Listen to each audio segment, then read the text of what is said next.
the city for the Lowell National Historical Park. And Maritza Grooms, who is an informal historian herself and a community organizer and activist. Robert, Maritza, and I have produced a video program, History in Lowell, every month for about 5 years at LTC, which is Lowell Telemedia Center, the public access TV station in Lowell. And this film is a natural extension of that program. We began production of the film in the spring of 2020 when I was the executive director at LTC, and we finished 1 year later after engaging the fabulous editor and Lowell native, Caroline Gallagher. Some of you might recognize the guitar playing in the soundtrack by my husband, Dave Blom. The project was supported financially by LTC and the University of Massachusetts Lowell. And don't forget to mute yourselves for now, but then after the film, we'll have a discussion with Professor Forrant and Maritza. And before I begin the film, which is about 40 minutes long, Maritza or Robert, do you want to say hello or say anything else about the film? Take it, Maritza.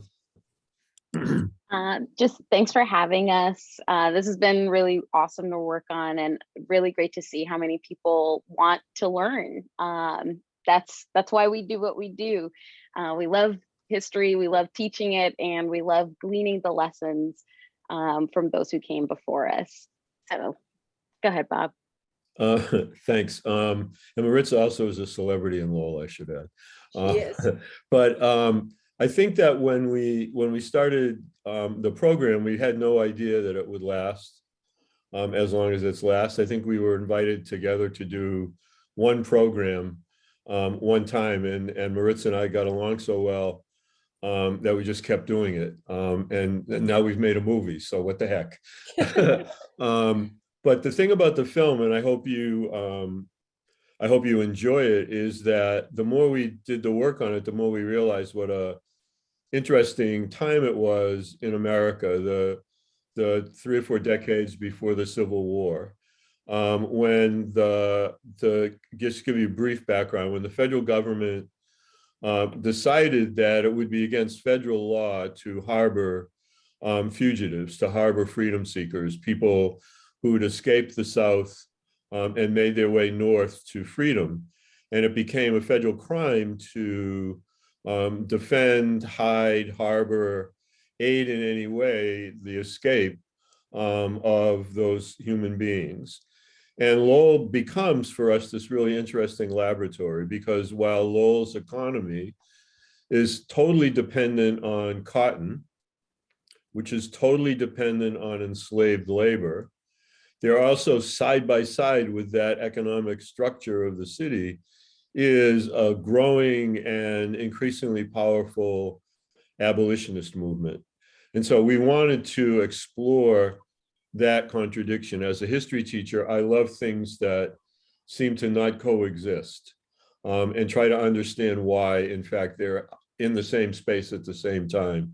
And we also thought, I think, when we reflected on this as we were making it, it's a film for the time that we're in, because as we were doing this, George Floyd was murdered. So many other things were happening in America that were sort of calling the question to the country about race, in the same way that the time running up to 1860 was calling the question on race and the expansion of slavery.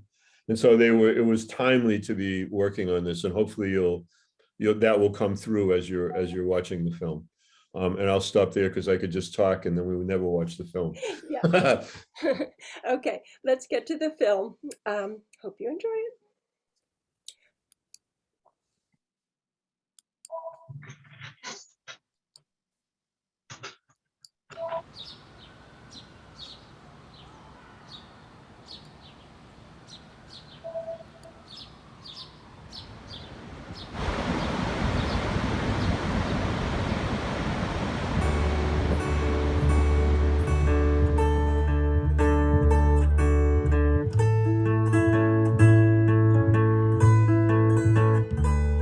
In the late 18th century, a new technology of water-powered cotton mills transformed the production of cloth.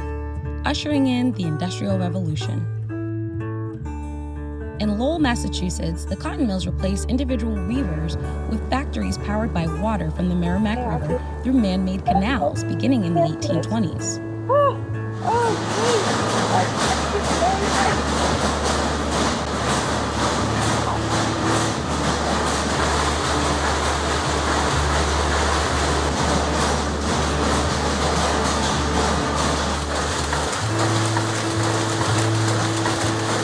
Their efficiency and the vast output of cloth was dependent on a steady supply of cotton from southern plantations.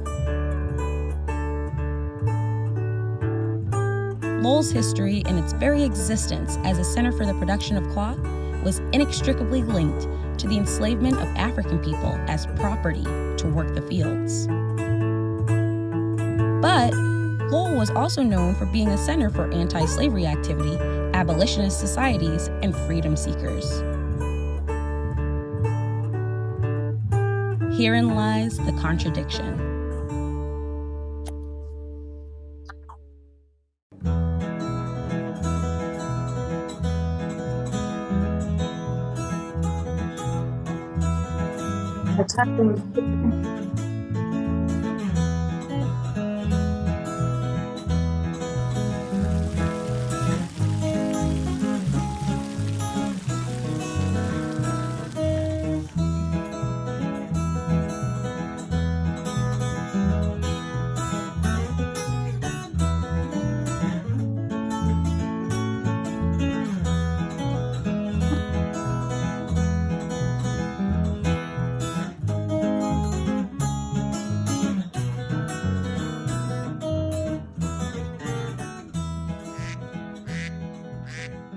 To explore Lowell's role in pre-Civil War America, I met with Robert Forrant, professor of history at the University of Massachusetts, who led me on a tour of the city's historic sites.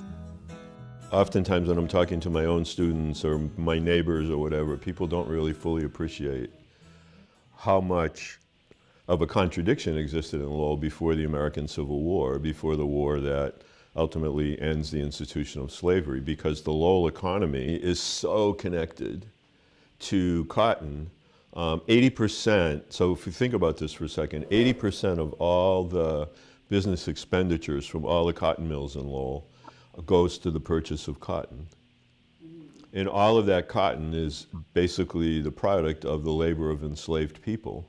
So no cotton, no Lowell, no enslaved people, no cotton, no Lowell. And these things are inextricable. In 1834, there were 22 textile mills in Lowell. The mill workforce was made up of 5,051 women and 1,512 men. They produced 750,270 yards of cloth per week. By 1858, the number of textile mills grew to 52. Twice as many women worked in the mills as men, and 2.3 million yards of cloth were turned out. The building that we're sitting in is built in the 1840s, and it's built to be the home of mill overseers for the Merrimack Cotton Mill and the Boot Cotton Mill that are just within a stone's throw of where we're sitting and talking. And the first occupant of the house probably walked in this very space was Linus Child, who came to Lowell in the mid-1840s to be the overseer of the boot mill. Yale graduate Linus Child practiced law and was a Massachusetts state senator before coming to Lowell to work at the Boot Cotton Mill as an agent and mill overseer. He was also an ally to freedom seekers and white anti-slavery activists. Again, this contradiction, right? Here he is the overseer of the mill, but he's defiantly anti-slavery. And he's involved in one of the more significant legal cases of the period of the 1840s, the arrest, the jailing, and the guilty finding against Charles Turner Torrey, who was a minister in Salem, who leaves the ministry and goes south to become an activist supporting people on the Underground Railroad. And Torrey is arrested in Maryland, put on trial, and he's linked in the trial to the successful escape of about 400 fugitives. And so he's put on trial. Child in Lowell becomes the head of the Charles Territory Defense Committee to advocate for trying to get him released from jail. He's against slavery, but his work is so tied to slavery. So what does that look like for him? In everything that I've read about him, and certainly I haven't read everything, I haven't yet found anything where he's agonizing over this contradiction. He somehow can compartmentalize in a way. It is interesting that while he is pushing and advocating for young women working in the mills to manifest their anti-slavery politics, if those same women organize around better wages and working conditions, he'll fire them. And so he's a person of several contradictions. And Child also plays a leading role in helping fugitives who do end up in Lowell establish businesses and live in safety in the city.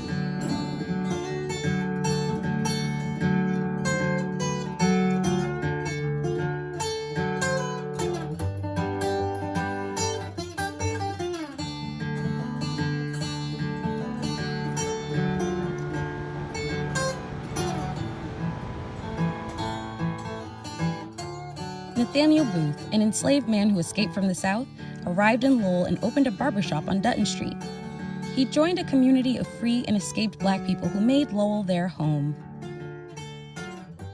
Not long after Linus Child became a mill overseer, the federal government passed the Fugitive Slave Act of 1850. The act required that escaped slaves or freedom seekers be returned to their owners and that the federal government would be responsible for finding and returning them. When the fugitive slave law is passed, the folks who were here, who were Black, who were some of them escaping slavery, they went to Canada. And Linus Child was one of the folks who really rallied and made sure, not over my dead body, right? Not here, not in Lowell. We're not going to have that. We want our folks back here, and you're allowed to have your businesses here. There were man stealers here in Lowell, and again, Llewellyns said no. And then the slave catchers show up, and the headline, "Man Stealers in Lowell." He is now in Montreal, and his friends yesterday telegraphed to him that he had better remain there for the present. We hope, however, that he will return to the city, for we think Linus Child was able to negotiate Nathaniel Booth's price, right? The price of his body, his human body, down to a reasonable $750.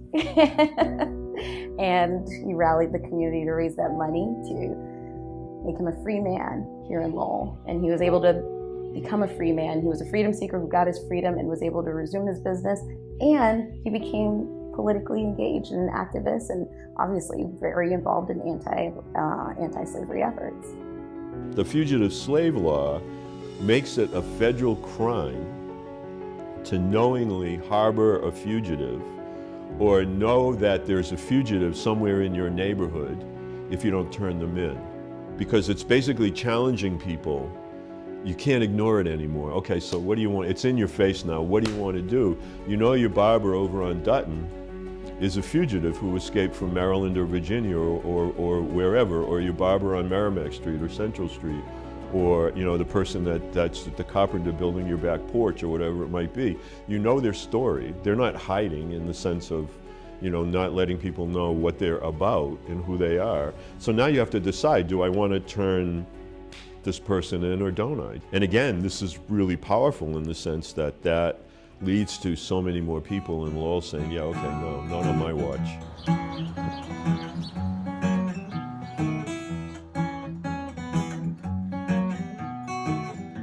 And historians have this phrase, the lords of the loom, the lords of the lash, right? That you've got this intermixture of wealthy white folks in the north, the lords of the loom, and slaveholders in the south, having this bond between them. And yet here's Lowell percolating along in the midst of all that, sort of carving out this other more interesting labor, working class, feminist, whatever you want to call it. There's all these things going on at once. and the room that we're speaking in would have been a place, again, to think about, right? It gives me chills sometimes to think about. Lincoln stayed here in this house when he was in Congress, and then walked up to Merrimack Street and gave a talk. Very likely William Lloyd Garrison would have been here on several occasions, one of the staunchest white people in America in support of abolition, born in Newburyport, the editor of the Liberator, one of the most sort of immediate abolitionists, in your face. Garrison was hated in the South. He had a price on his head if he could have been caught anywhere. Frederick Douglass could have been here for meetings. There were several fugitives that were in Lowell that Child knew on a routine basis. And so any number of those folks could have been walking around in the space that we're in. So that's pretty amazing history. Now that I know what happened here, when I walk around downtown Lowell, I feel like I've gone back to the time when momentous decisions were made that changed the history of our country.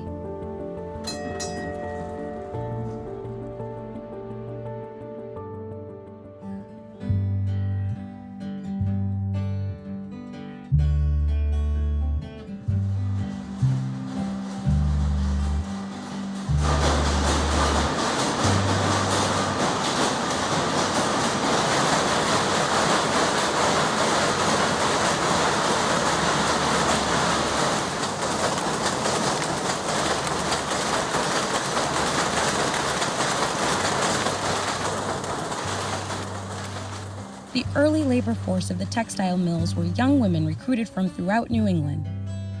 If they didn't have family accommodations locally, they were required to live in company-provided boarding houses.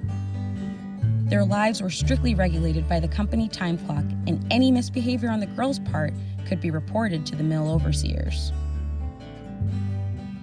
This would have been a boarding house that would have been connected to the boot cotton mill. All the young women that would have been living in here would have basically walked just a few hundred paces and been to work in the boot cotton mill. When I talk about the boarding houses in the history classes that I teach, I talk about them as, I refer to them as breeding grounds of discontent. Because you imagine around a table like the one that we're standing beside, people are eating and they're doing what people normally do. If you think about your own experience around a dinner table or when you meet with friends, eventually you begin to complain about something. It's just inherent in who we are and what we do. But Rebecca, the purpose of the lecture was to inspire thought, not to give answers. And there was no thought to his argument. I could make a better argument against slavery right now without any preparation at all. And if you've just walked a few hundred paces from the mill building and you've been hot and anxious and machinery has been pounding in your ear,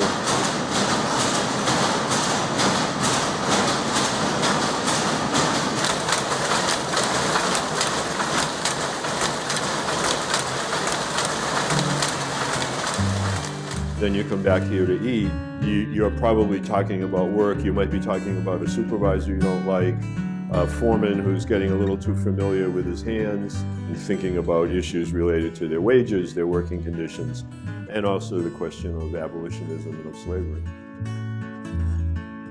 Just the kind of stuff that we can imagine would have gone on during that period of time in the 1830s, 1840s, when the mills are flourishing. It is ironic that where you have several overseers, ministers, and others in the city who are advocates of anti-slavery, they're not necessarily advocates of workers' rights. And that particularly affects young women living in the boarding houses and working in the boot mill or the Merrimack mill or the Suffolk mill or wherever one of the dozen or so scattered large mills around. So, but young women, hundreds and hundreds of them, are signing petitions all the time opposed to the extension of slavery.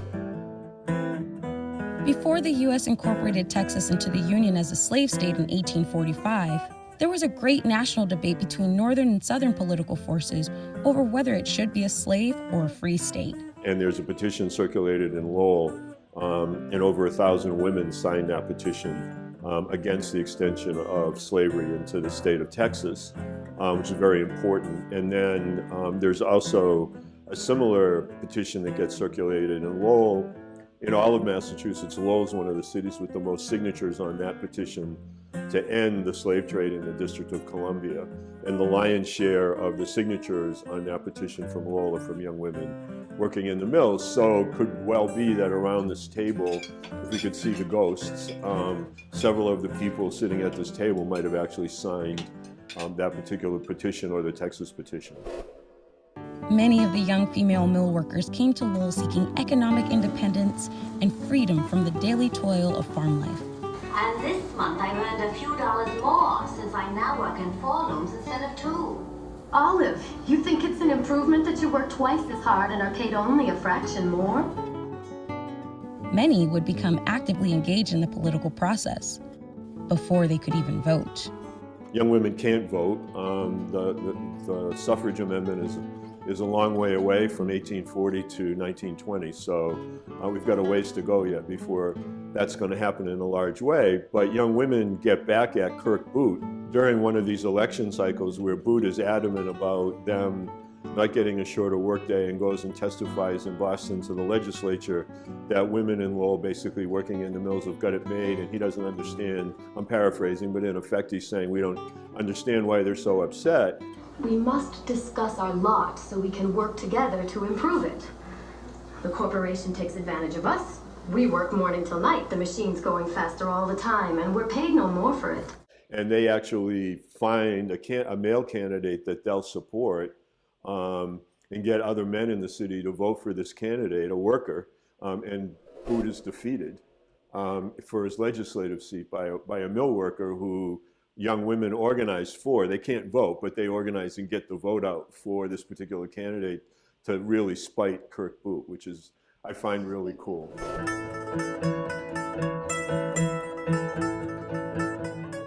A lot of these women, not only did they organize, but they were also involved in the Female Anti-Slavery Society. People like Sarah Bagley, who she wrote for the Voice of Industry at the time. And we had a lot of anti-slavery things happening in publications and things like that. One of the arguments that the mill overseers made to get moms and dads to let their young daughters come to Lowell was that if they came to Lowell to work in the mills, there would be all this activity for them, book groups and lectures and speakers and what have you. And as the abolitionist movement grew in the city, one of those speakers was Frederick Douglass, right? Which I don't necessarily think mom and dad thought, okay, well, then my daughter's going to get to hear Frederick Douglass, right? I don't think anybody would have known early on. So you also get speakers like that, like William Lloyd Garrison, the editor of the Liberator newspaper, Douglass, several fugitives on the run from the South come through Lowell, and they're speakers somewhere downtown, either Mechanics Hall or Huntington Hall, or one of the other venues that is used for events like this all the time. So young women are going and hearing those speakers. Ministers' wives are as well involved in that, Female Anti-Slavery Society. They do a massive amount of fundraising for the Underground Railroad. They have lots of bazaars. Usually just before the Christmas holidays, they would have a big sale. And they would advertise in the newspaper, you can see the ads, that the proceeds are going to go to support the Massachusetts Anti-Slavery Society or whatever it would be. And then those funds would be used to support people coming along up north on the Underground Railroad. The slave who is made in the image of the God, who made of one blood all the nations of the earth, is denied the rights the name of human beings, are bought and sold like cattle. Where you see young women talking about their views on slavery is in the Voice of Industry, the newspaper edited by Sarah Bagley, a former mill worker who gets blacklisted, fired for organizing workers in the mills, and then she goes on her way and becomes this very influential newspaper editor in Lowell with the Voice of Industry. And there's all sorts of letters to the editor and poems that young women write, anti-slavery poetry. Remember, too, that wrong is here, and give the North one pitying tear. Oh, let the fruits of love go forth to free the South and bless the North. So that's how we know, that's one of the sources of information we know that women were as active as they were, because whatever made it into the Voice of Industry is like the tip of the iceberg.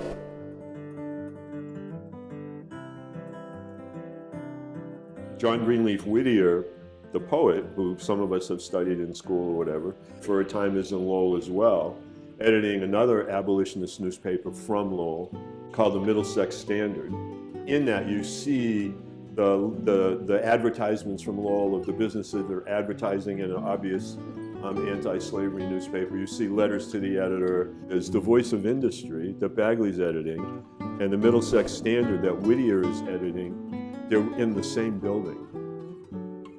A lot of women in Lowell would travel to female suffrage conventions and be engaged. As much as they were involved in the anti-slavery stuff, a goodly number of them were involved in advocating to get women the right to vote, because there was a big suffrage movement before the Civil War as well. And Frederick Douglass is a really interesting character in all of this, because Douglass supports women's right to vote. Usually at a big convention, they'll try to isolate African and put them in the balcony. Well, a lot of anti-slavery conventions, they want to separate the men and the women.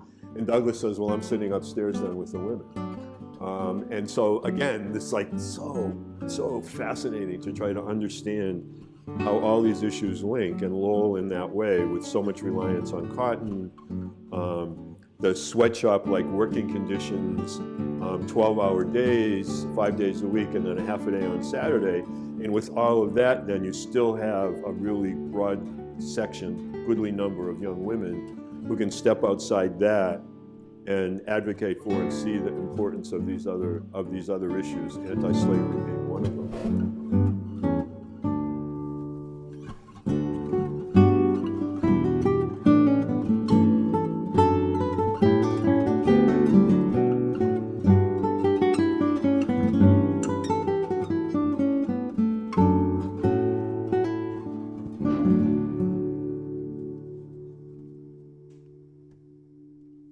In the 1820s, the elite of the working class were the people who built the machinery that was used in the mills.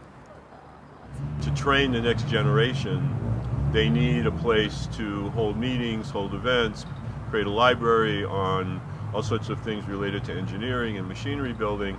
And so in the early 1830s, they build Mechanics Hall. In a way, they're the elite of the working class in the city. They're paid well. They have fairly stable jobs. And they lease out the space to fugitives. They lease out the space on the ground floor, so we know from city directories and other records that it's fugitives that are operating these small businesses on the ground floor, a fruit stand, kind of a store market, and a barbershop. And both of these places become known environments where other freedom seekers might end up as they're passing their way through Lowell. As the country's more and more divided over this question of expansion of slavery into new territories, whether new states coming in should be free or slave, and the people operating this building know, right, who the folks are that are operating these businesses in the store. And openly as well, in the stores, they're selling Frederick Douglass's newspaper, the North Star. They're selling William Lloyd Garrison's The Liberator. The barbershops are places where, almost like barbershops in the 20th and 21st century, are places where people talk politics and talk public events and get each other riled up about something, right? And so the barbershops are performing a very similar function in Lowell during this period of time. But when the law goes into effect, most of those folks, some newspaper accounts indicate as many as 150 to 175 people leave. That building must have been empty. Well, what happens is some of them go to New Hampshire and then to Canada. Other people go directly to Canada.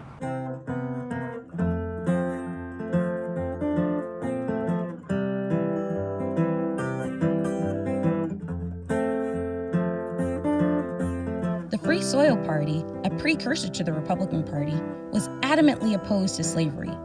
Its Lowell members actively fought against the fugitive slave law. The leaders of the Free Soil Party have this huge citywide meeting, pledge their fraternity with the fugitives, and say, if you come back, we'll stand in the church door for sanctuary. We will protect you. We will make sure slave catchers do not come into the city and grab you up. And most everybody comes back. Slave catchers show up, and nobody's ever taken.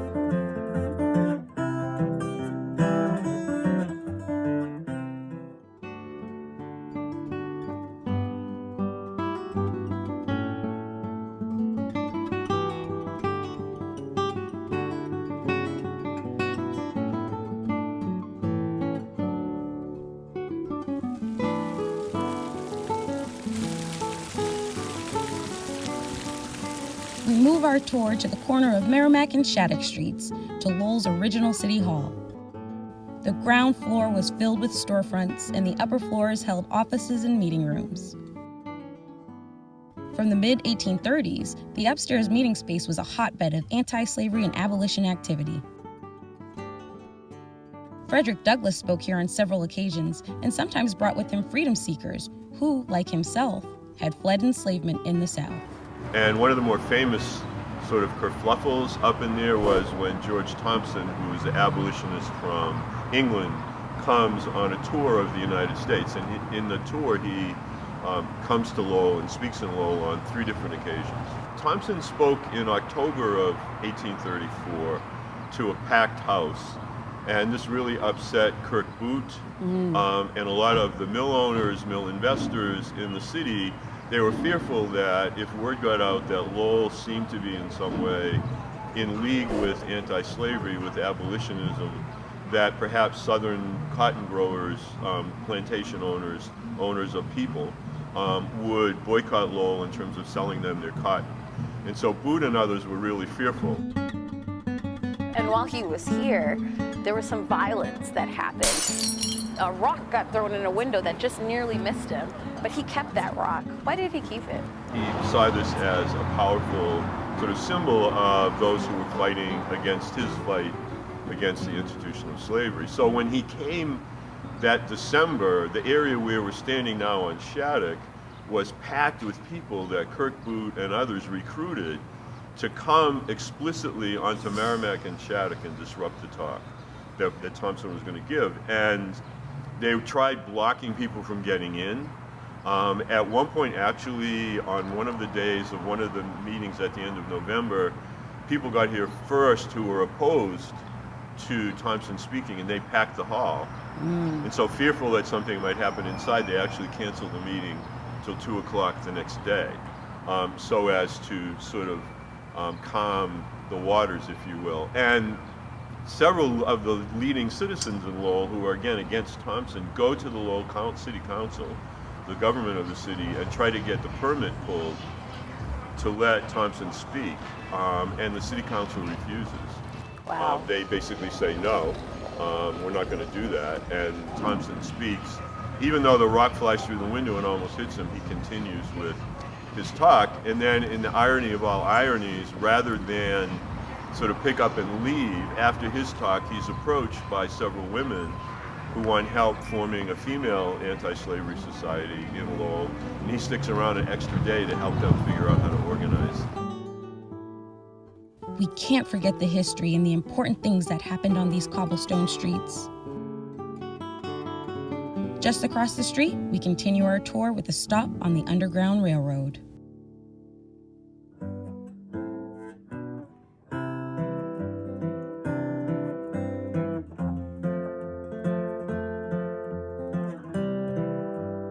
Kirk Boot and the Merrimack Manufacturing Corporation made provisions for a house of worship to be established and built in the new mill town of Lowell. The cornerstone was laid in 1824, and St. Anne's would be the first church erected by a manufacturing company instead of a group of worshipers. The exterior was built from stones removed as workers dug out the canals that powered the mills.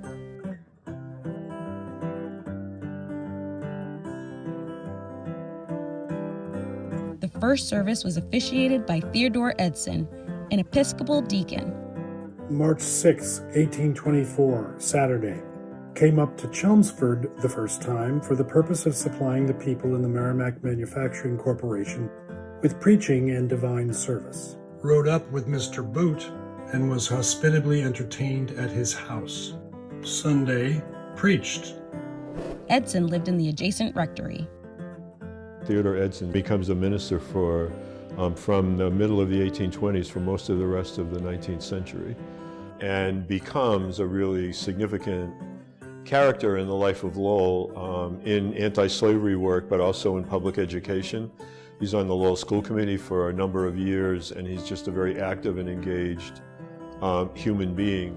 And the rectory where we're sitting now is one of these really important buildings, well preserved, and really has a story to tell. So I bet when Kirk Boot said, we need to build this church, he had no idea what kind of person the Reverend was going to be. I wonder if that ruffled some feathers when he realized that this Reverend was on the side of abolition. I could well imagine that they would be at odds from time to time. Kirk Boot, the overseer of the boot mill, and the person that operated the boarding houses and a lot of other stuff in the city, wanted a church to be built where he could regulate the behavior of the young women that worked for him in his mills. And he would march every Sunday morning those women over to the church, the big beautiful church next door to the rectory. And the back pews of the church are elevated a bit higher than the rest of the pews, so that the supervisors, as well as Kirk Boot, could stand in the back and count the house to make sure everybody actually marched over from the boarding houses to come to church on Sunday. And one way or the other, Boot, Child, and Edson's paths crossed on numerous occasions around this issue of cotton, slavery, and abolition. And in this building particularly, they were talking about Underground Railroad movements, and they house people here, right? So we're fortunate that, amongst other things that Edson did, he kept a diary. And there are volumes and volumes and volumes of his handwritten thoughts and feelings and goings-on in Lowell and such. One passage describes a freedom seeker named John Taylor, who escaped from Mississippi and makes his way to Lowell on the Underground Railroad. And he meets up with Edson, and he stays in the rectory for several days with Edson before then he continues further north, up eventually into Canada. St. Anne's as a church is an integrated church, which even some of the anti-slavery churches necessarily weren't. Edson welcomed African and fugitive parishioners, and that the basement of the church still is a space where people would have hidden as fugitives. It really is incredible. You said you get chills. Yeah, when I walk by here, I always do. So what are we going to see? What was a hideout where fugitives would have gone if slave catchers showed up and they needed a place to sort of be spirited away so they wouldn't be found out. So you can't really see it now because it's like caved in and whatever, but underneath there was a tunnel that was dug out away from the church basement out toward the river, so that people could, again, should people actually get into the building to be pursuing, people could sort of secret their way out toward the river.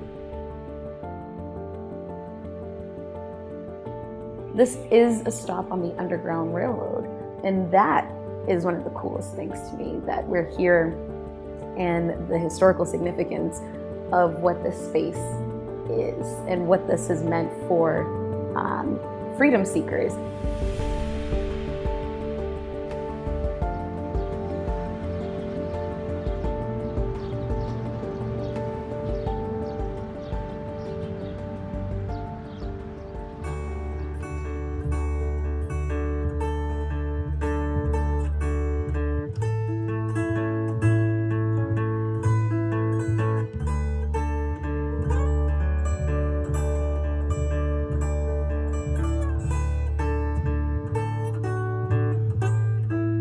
Several Lowell churches were involved in the anti-slavery conversation.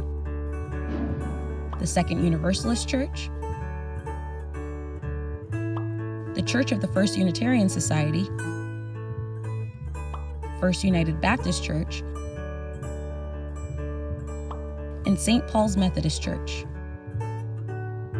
Jonathan Levy, minister of the John Street Church, was forceful with his parishioners. There's a booklet of several of his sermons that's been preserved.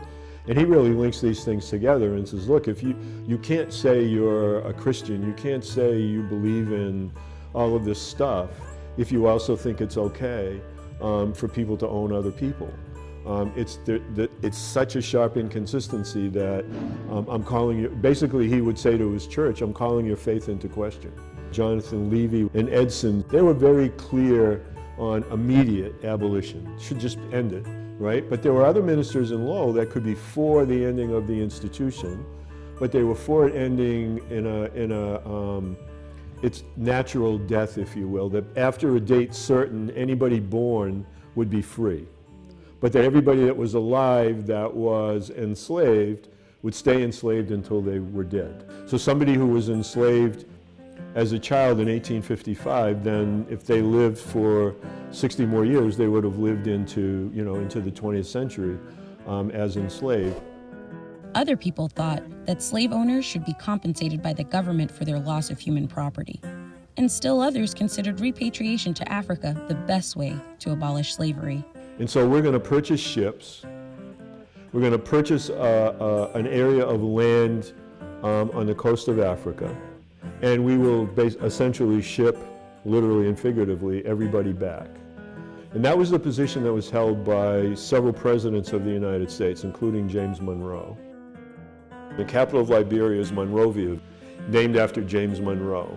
And so some people actually were repatriated. It was an organization that was called the American Colonization Society. And so it existed for a long time, and it was definitely, I'm putting in quotes, a remedy. But Edson was staunch. Edson was not, I'm not equivocating here. I'm not screwing around with this. This has to end. The contradictions were rife across all industries and religious beliefs. Lowell Textile Mills sold much of its rough cotton cloth to southern plantations to be used for clothing for their enslaved workers. Its mill workers and churches saw the contradictions, but were steadfast in their belief in the injustice of slavery. Lowell played an important role in the lead-up to the Civil War and the war itself. Lowell men were willing to die for the cause. It's also significant to know that when it comes closer to war, and the war actually is going to essentially break out, one of the first military units that gets formed to go south and fight the Confederacy is formed in Lowell.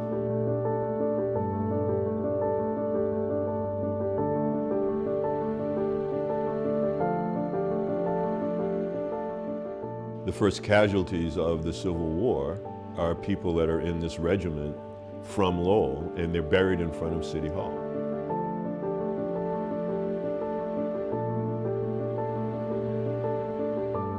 Stories like this make me so proud to have been born here, because that's the legacy that I think about.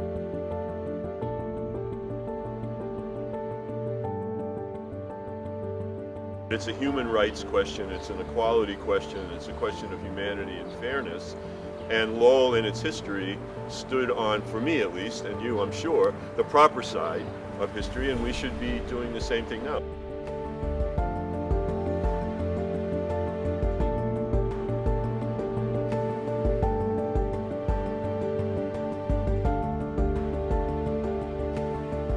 The steadfast bravery of those in Lowell who defiantly fought with their pens, their voices, and even their lives for freedom for all really did bend the arc of history toward justice. And I hope that folks will take in this information and Lowell will continue to stand on the right side of history.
So we can open it up for comments and questions. Right now, I suppose the best way to do it would be to write your question in the chat, and I will try to read them out. So let's see. Oh, no questions yet, but think of a question for Robert or Maritza.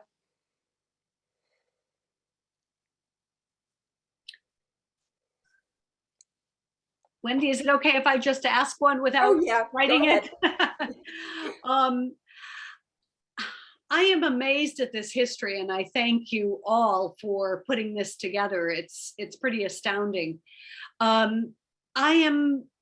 I guess I was really surprised that there was, people like Sarah Bagley and the Reverend Edson. I'm surprised that they were so strong in their beliefs, and wasn't there a lot of pushback against them? I'm surprised that the mill owners would allow the minister to stay. Was there what kind of pushback was there?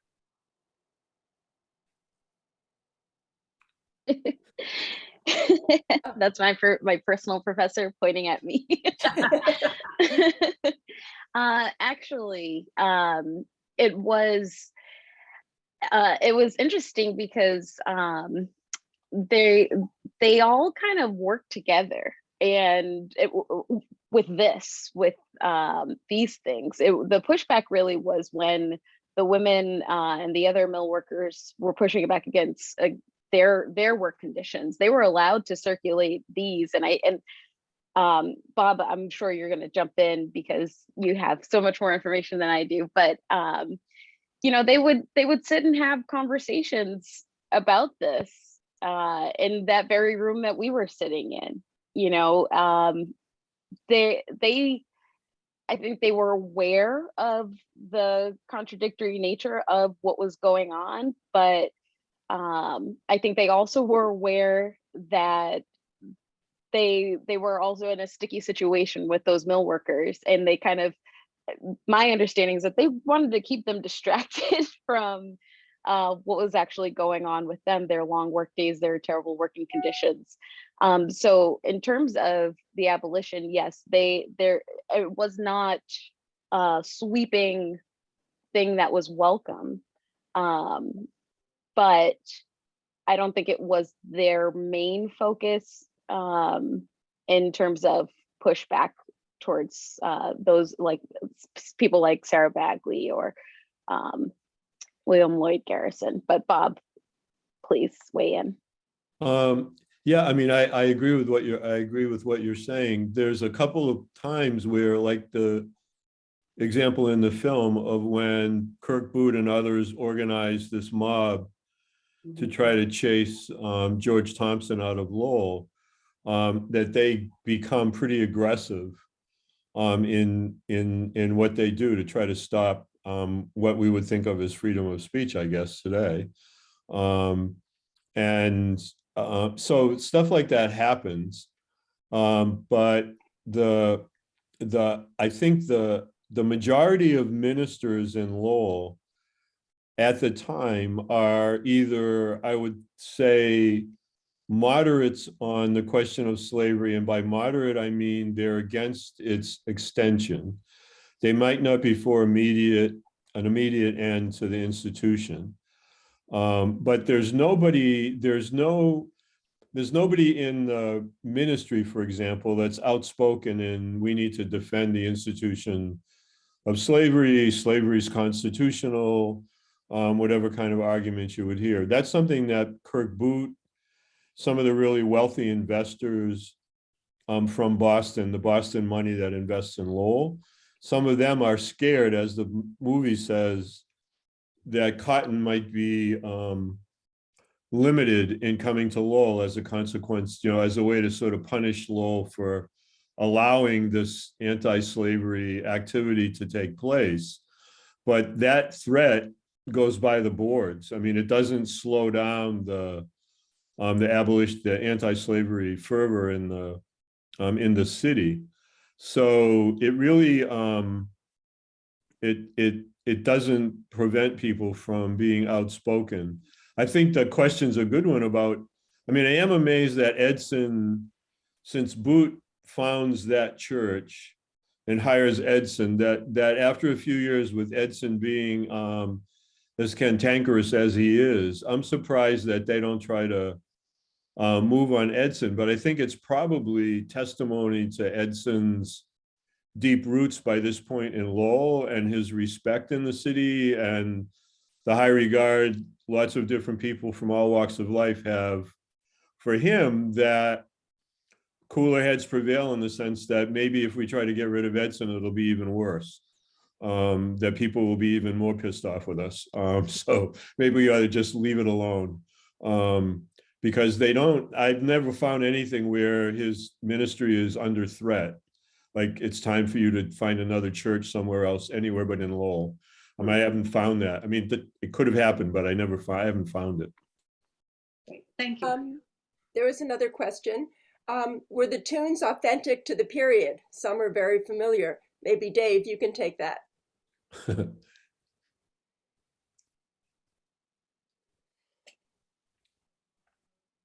Oh, you're muted.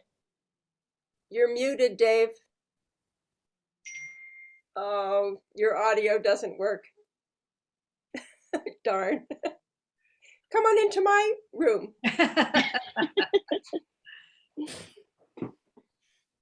This is live TV, folks. We actually share a house here. Well, some of the music was Stephen Foster, and I'm sure you could recognize that. Hard Times Come Again No More. But the question is, how do you get music from before the Civil War? If you try to look it up, of course, there are no records.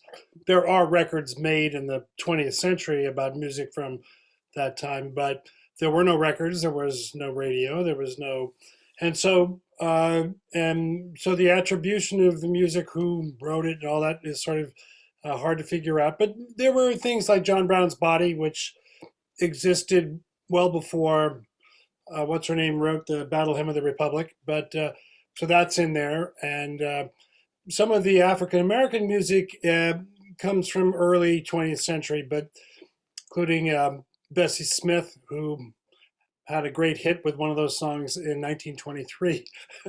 So I took a little liberty, but these songs are mostly pre-Civil War. Some of them are pre-Civil War. And the hymns, of course, the Episcopal hymns, which I played in a kind of a bluesy style, were from that time, before the Episcopal kinds of hymns. Nearer My God to Thee and others. I think it did what it was supposed to do. The film's the better for the music. Yeah, for sure. Let's see. Weren't any of the mill workers Catholic? We see only Protestant churches. Were Catholic girls made to attend Episcopal services? Good question, Jean. Everybody had to go to church.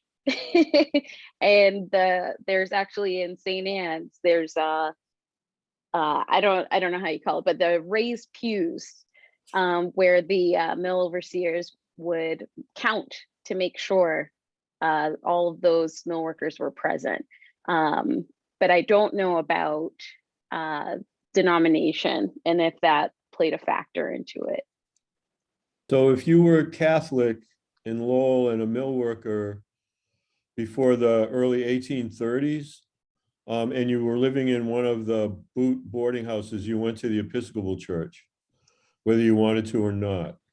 By the early 1830s, the Irish Catholic immigration is beginning to grow, and St. Patrick's Church is built. But there aren't a lot of Catholic mill workers. There aren't a lot of, so most of the workers up until the 1850s, in most mills, 85 to 90% of all the workers, the young women workers, are Protestant. By the late 1840s, those women are pissing the mill owners, pardon my language, off so much that the mill overseers are beginning to realize that with the large Irish immigrant wave because of the potato famine, there may be a way to ease out of Lowell these crazy women and employ Irish immigrant workers who are coming from even more desperate situations. And so by 1860, mills are by and large almost like 50-50, Irish, Catholic, and Protestant. And after the Civil War, it changes even more, because after the Civil War, there's a huge influx of French Canadian Catholics. And the workforce is becoming much more Catholic at that point. But, and Protestants, the Protestant working class in Lowell, I've spent a day in the library researching this. Protestant working class in Lowell is not happy when Irish Catholics start getting employed in the mills. They see this as the straight path to hell. The anti-Catholic sentiment in Massachusetts is pretty huge. Anti-Irish immigrant politicians sweep state electoral offices in the late 1840s and the early 1850s. They actually try to pass a law to make it illegal for Irish immigrants to vote. And they do a whole bunch of other things to try to legislate Irish political activity out of the Commonwealth. Most of it fails, but there's a moment. And again, this is side by side with all this other stuff that we were talking about. This is an incredibly volatile period of time. Most people like my age, when they were taught this period of time, did not get any of this history in terms of how bubbly this was and how much protest there was, how much we basically got to memorize battles in the Civil War and not a whole heck of a lot else. And so like, for me, when I teach this, it's like, okay, like, let's go crazy. Everything under the sun is happening in Lowell. There are also several cults. I live in Lowell. I live in a neighborhood in Lowell called Christian Hill. There was a religious cult that lived on the hill that came here in the 1840s because they prophesied the world was going to end in the late 1840s in a flood, and they would survive by living on high ground, hence Christian Hill. And they lived on the top of the hill and waited for the flood, which never obviously came. So the neighborhood became known as Christian, that's that Christian Hill. And so that's the neighborhood I live in. So there's all of this going on simultaneously. It's a crazy period of time. I would have loved it. Well, there's a follow-up question here from Priscilla. Weren't the Irish Catholic workers paid less than the Protestant farm girls? Yep. Short answer, yes. And so were the male Irish laborers. Like most of the city of Lowell is built by Irish immigrant men. The canals are dug, the mills are built by Irish labor. And that's basically what I've been researching. I'm writing an article now on sort of paralleling this image of Lowell as this nirvana or utopia for young women, which wasn't true anyway. Juxtaposing it to the lives of Irish immigrant laborers. It was a horrific life for an Irish immigrant laborer between 1830 and 1860. Huge numbers of people dying of consumption. In the summer, I've looked at death records. In the summer, scores of laborers dying of sunstroke. Even I found today death record of somebody who died from drinking too much cold water. Just a really mean existence when you were digging the canals and building the buildings. And it's a history that's totally neglected. So I'm consumed now with trying to unearth, no pun intended, the history of canal diggers in Lowell. Here's an interesting question from Kevin. How do race relations evolve in Lowell through this time? And maybe even into the present or into the 60s? Maritza, you got that one.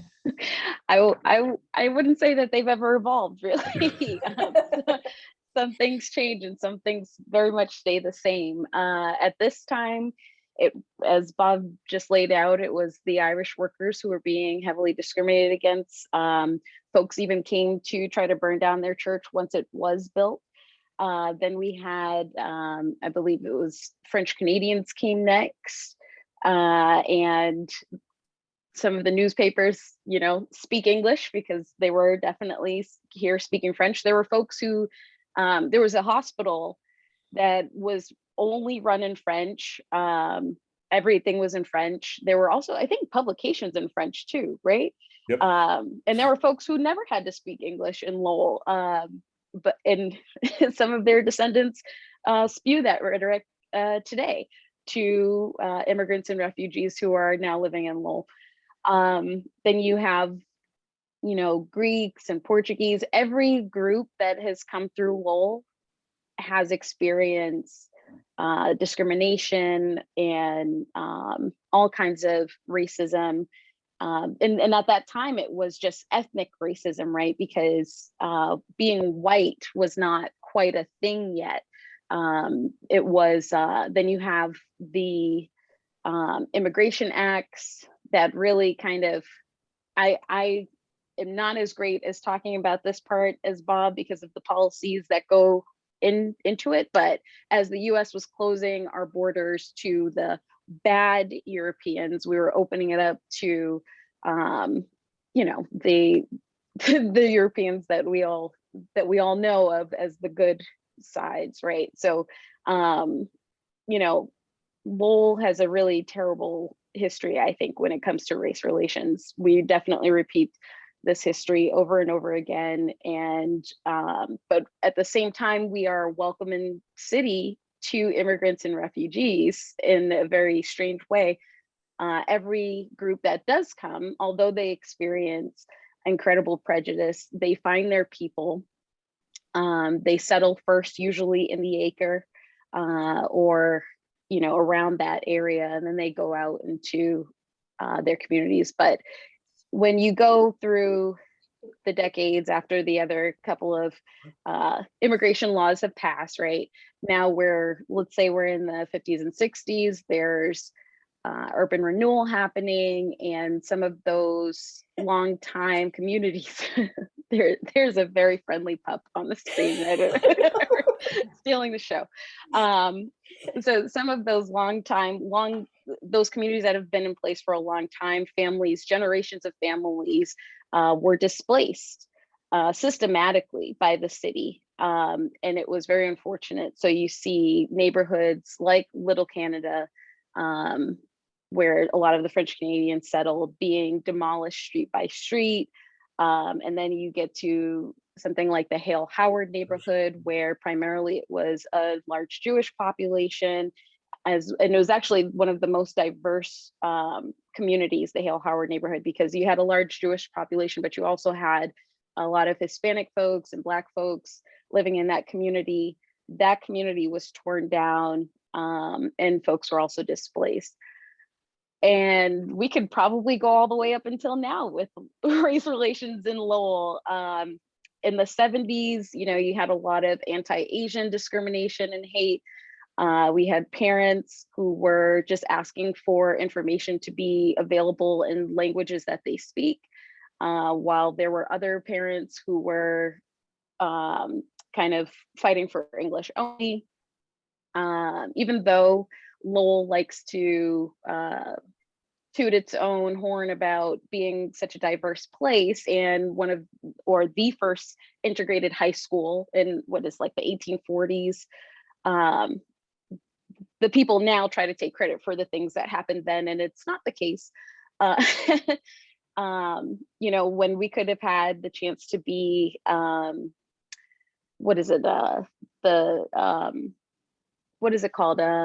A sanctuary city. A sanctuary city. That didn't happen. When we had the chance to declare racism a public health crisis, that didn't happen.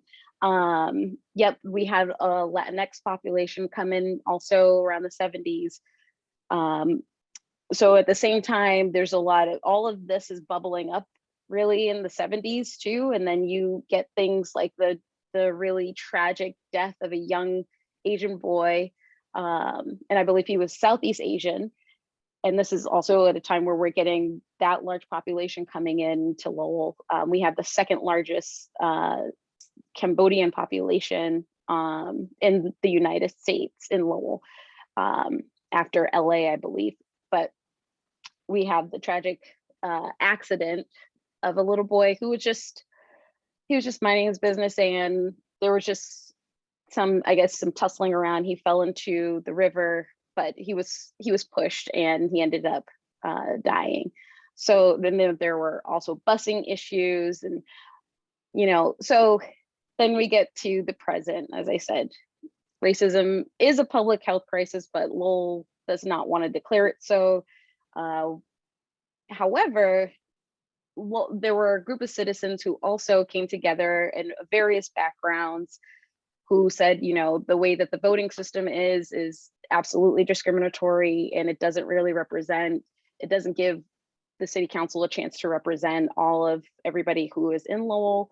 And there was a lot of going back and forth for a while, but finally there was a settlement, and Lowell got to have its first charter change voting this past year, and now there's actually representation on city council. I have my own feelings about that, but I won't go into that because that's not the question. But and then with like something like this, the history that Bob has made like available to me, and through both of us we make available to the public, folks have really been wondering about, well, why don't I know about the Underground Railroad here in Lowell? Why don't I know about somebody like Bertie Mulberry, who was the first Black woman to run for city council in the 70s? So now that there are other groups that are doing projects popping up all over Lowell, like the Visualizing Lowell's Black History. There are signs now around downtown Lowell that you can see prominent people who were Lowellians, prominent Black folks. There are also other groups that are doing research and history about the Latinx community. I think that we're going to be interviewing somebody this Friday who's doing that research. And they're actually a friend of mine who runs an organization called the Free Soil Arts Collective, definitely influenced by the Free Soil Party. She and a few others put together a compilation of stories told by Black Lowellians called Hidden in Plain Sight. And that's a pretty cool project. There's an exhibit up at the Lowell National Historical Parks, but this is all in an effort to bring forward Lowell's history that is not white. Because we tell these stories, we definitely tell the stories of the mill girls all the time, but everybody else gets left out. And so because of the things that Bob and I are doing, well, that sounds like I'm taking credit for all of these wonderful people doing a lot of really incredible things in our community. But I do think that we're uncovering that history, and it's making people curious about the history of other folks and their contributions in the Lowell community. But Lowell still has a long way to go in terms of its race relations. Thank you, Maritza. Let's see. What other industries and employment opportunities were there not related to the mills or slavery, I guess, back in the 19th century? So you could have been a railroad. You could have been working on the railroad. Sounds like a song. You could have been constructing the railroad. There were several rail lines that ultimately ended up getting built to Boston, toward Worcester and Springfield. So you could have been doing that kind of work if you weren't working in the mills, particularly thinking of existing male occupations. The Lowell Machine Shop was there. We talked about that in the film. They were highly skilled workers that would have been building the machinery for the mills. They would have been exporting machinery out of Lowell to all over the country. That place also built rail locomotives, the engines that pulled trains. There's slowly the growth of teaching. One of the things Lowell does pretty early on is start to build a public education system. So there is work for young women to be working in the schools. There's also a really sizable commercial economy as well. Lots of stores, lots of markets, things like that. There are lots of, if you look at Lowell City directories, there are lots of places like that that sell food, vegetables, things like that. There are also dressmakers, hat makers, men's clothing makers. A lot of that economy is still pretty local. That's not going to change until after the Civil War, where you start getting more national markets for clothing and things like that. So a lot of that sort of everyday stuff that people would buy to wear, or household goods, things like that, a lot of that's still pretty local. So people would have been doing that. Lowell is still a lot of farms. There's still quite a bit of agriculture. Even though a lot of the land is being bought up for mills, there's still quite a big farm economy. I mean, that's going to exist right straight through early 20th century. There's still like several dairy farms and vegetable farms and things like that in the area around the city. As the city grows, you also get the typical growth of public safety. Small at first, but you get the growth of a police department, a fire department, city government. A big thing in the period we're talking about is there are a lot of deaths. There are a lot of cholera deaths. We don't think of cholera as something, I don't think, it's not like on the tip of our tongue, especially now with COVID. But there's a lot of cholera deaths during this period of time. And Lowell is Lowell and Lawrence become two of the first communities in the country that are actively building public water systems and basically trying to figure out ways to create clean water. And so there's a big emphasis on like that kind of a public infrastructure. So there's a lot of that sort of stuff, but 70% of everybody in Lowell through the early 20th century is in one way or another attached to the mills. They're either working in the mills, or they're supplying something to the mills, or they're operating housing for mill workers.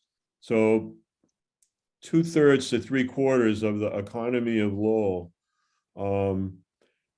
is attached to the mills, which is why in the 1920s, when the mills go under because of the Great Depression and a whole bunch of other things, the Lowell economy essentially falls apart. It's so reliant on the mills that it takes from the 1930s to the 1970s for there to be any sort of even modest recovery, because it's such a one-trick pony in the sense of where the money is made for such a really long time. Susan McGarvey has a question kind of related to that. How did the abolitionists think they were going to get cotton if the slaves were free? And maybe an addition to that question is, where did the cotton come from after the Civil War? So the cotton still comes from the same place, because even though, I mean, it's the strange aspect, perplexing aspect of the fact that millions of people die in the war, but the war doesn't really change the economic relationships. So people are no longer owned as property in the way that we think about pre the Civil War. But post the Civil War, most freed African Americans, and I'm going to put freed in air quotes, are still tied to the land through the economy of the South. There's not a lot of alternative jobs. People are sharecropping. People are indebted to white plantation owners for the land they farm on. They owe them a huge portion of whatever the value of their crop is at the end of the growing season. And so the cotton is still being produced and shipped north, largely with pretty much the same, almost identical economic relationship, but with this nominal 14th and 15th Amendment saying people have their freedom and the right to vote and equal protection under the law, but none of that really happens. I mean, it's the problem of the country post the Civil War, that the freedoms that we're supposed to have come from the Civil War don't actually come. And I mean, this is the contradiction we're still dealing with today. I mean, we're fighting today about voting rights in exactly the same way people were fighting about voting rights in the 1880s and the 1890s. We're having the same exact fight all over again, 120 years later. I mean, I'm teaching this stuff next week when school starts, this exact question. And I want to demonstrate to my students that we're doing this again. That what's happening now is trying to, with the 14th and 15th Amendments, people got the formerly enslaved people got the right to vote, but they couldn't vote. If they tried to vote, they would be murdered. If they tried to vote, they would be fired from their jobs. If they tried to vote, they would be kicked out of the housing that they lived in because they didn't own property they rented. And so they knew all these things would come down upon them if they attempted to vote. So even though they could theoretically vote, they couldn't, because the ability to vote was taken away. We're now doing the exact same thing again in a slightly different way, but the impact is going to be the same. That the end consequence, I know Biden gave a talk this afternoon to the country about voting rights and honoring Martin Luther King and John Lewis, and he gave a speech in Atlanta this afternoon. That's what he was talking about. So we're doing this again. So that's a long way of answering where the cotton came from. So the cotton still came from I get obviously exercised about this. The cotton came from the same place. And the relationship was slightly different. I mean, the end result of all of this is, for people that might have had this in a history class way back when, by the late 19th, early 20th century, you start to get what's known in the history books as the Great Black Migration. You get the largest transfer of people in the history of the United States that's condensed in a period between 1890 and about 1925, when millions of Black people leave the South. We can't take this crap anymore, we're gone. Drop down the farm implements and go. Go to LA, go to Detroit, go to Chicago, go to New York, go to Philadelphia, go where the emerging industrial economy is, and take any job, because any job is better than the lives that people are consigned to in the American South. And so we get this massive movement of people south to north. And it's called the Great Migration. I mean, in the history books, that's, yeah, one of my, I can't see it on my shelf, but one of my favorite, oh, here it is. So if you've never read this book, highly recommend. Yeah. Right on my shelf. Look at that. The Warmth of Other Suns, the epic story of America's Great Migration. This is the best book for understanding that period of history. And it's amazing that I could reach right over there. That was not a plant. But I'm surrounded by this history. But it's probably, it's a hugely important book for people to grapple with. Your DEI committee should have a book group and read it. Maritza and I will show up and help lead the discussion if you'd like us to. I'm kidding. I'm not volunteering Maritza for anything. But I've got my own copy. I gotta let me catch up. No, I know you do. But anyway. Well, we are sort of running out of time. This is a good tune-up for me for next week when school starts, so thank you. You're welcome. Thank you so much for coming, and thank you all so much for coming and watching the film and thinking about these important historical events. And Lowell is certainly a special place. That it is. Amy, I think you wanted to say something about the upcoming Lyceums, which are going to be really interesting. We have a series coming up. Right. And I apologize. I am seen as First Parish and Needham. I can't get my video to show. So the voice comes out of there. We are hosting probably a 4-session program on food, and it's called A Just Harvest: Ethical Food Production, Consumption, and Policy. And we are very excited about this. We have just some wonderful speakers, one on political and history of food stamps. We've got a woman speaking on food as medicine and working on policy regarding that. Another woman is talking about responsible consumption and production. And this is not only food, but other materials, other products. And then the final one is environmental justice in farm worker communities, particularly in relation to pesticide-intensive agriculture, something that we all need to be aware of. So we encourage you to join us for that. If anybody not on our email list, if you want to put in your email, I will make sure you get the notice for these upcoming programs.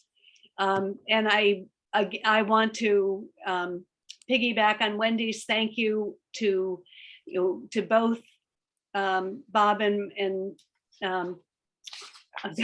Blank and Maritza. It's been just absolutely wonderful and really eye-opening for all of us. I thank you so much for joining us tonight.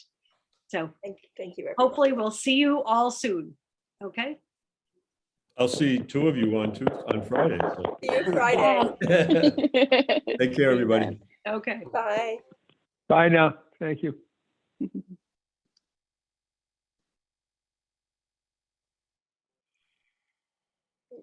probably talk to Amy, our committee. What happened to my shit? I guess I have to like shut down my Computer and start it again. Okay. Yeah. Yep. So, okay, well, thank you, Amy. I think that worked out well. Yeah, I think it did. I didn't start the recording and I didn't ask Bob ahead of time if we could record it. Oh, he's fine. Yeah, I figured he was. So I went ahead and recorded it anyway. Okay. But if you would just ask him, we would just be posting it on our church website. Okay, I'll see him on Friday, but I'll ask him, but I'm sure it's fine. Okay. Yeah. And yeah, it was great. You know, Good. your video is just wonderful, Wendy. Thank you. Yeah. And Dave's music was great and it was just terrific. Thank you. So, okay. Yeah, well, thanks for encouraging us to do it. Yeah. So, Wonderful. Okay. See you soon. Okay. bye. Bye-bye.